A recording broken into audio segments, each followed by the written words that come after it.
To wrap up this part, here's some of the negative names, but we don't hear these negative names. You don't hear negative names about the people who are not around you.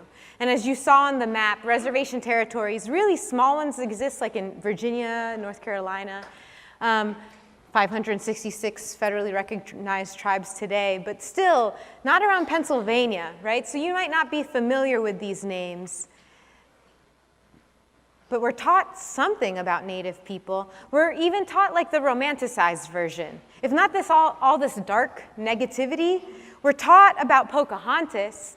Some of you are probably thinking about dressing like a Native person for Halloween, right? Kind of like, go to the next slide. You know, or like you were watching football this weekend or next or last weekend, and you know, you're rooting for the Redskins. And go to the next slide.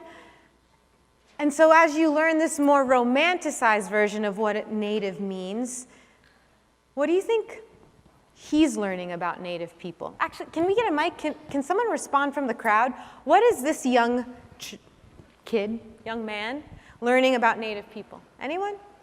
What do you think he's learning? We're all taught in like elementary school about how like on Thanksgiving, our people and like Native Americans all shared food together and like exchanged gifts. And we learn about how like we like made peaceful treaties between like each other and lived in harmony. No, truly, that's what it's almost embarrassing at the ignorance that I have like in myself, because I'm not, like I wasn't educated in my like school about what our American government did to like the boarding schools, and like that's the stuff you see isn't touched in like American grade school, unfortunately. Right on. And specifically him, though, is someone else. What is he learning? He's going to the NFL football games, which are huge, and he's learning about what Redskins are. What is he learning about the Redskins?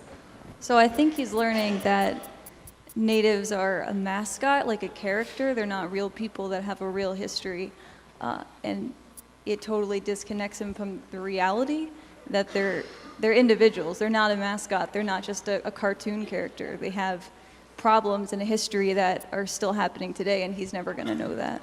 Right. Can you guys each just take a minute? And I'll call you back. Turn to the person next to you, left or right. Talk about what is he learning versus what we're talking about today. What are the differences? What are the differences? And could we even share any of what we talked about today with him?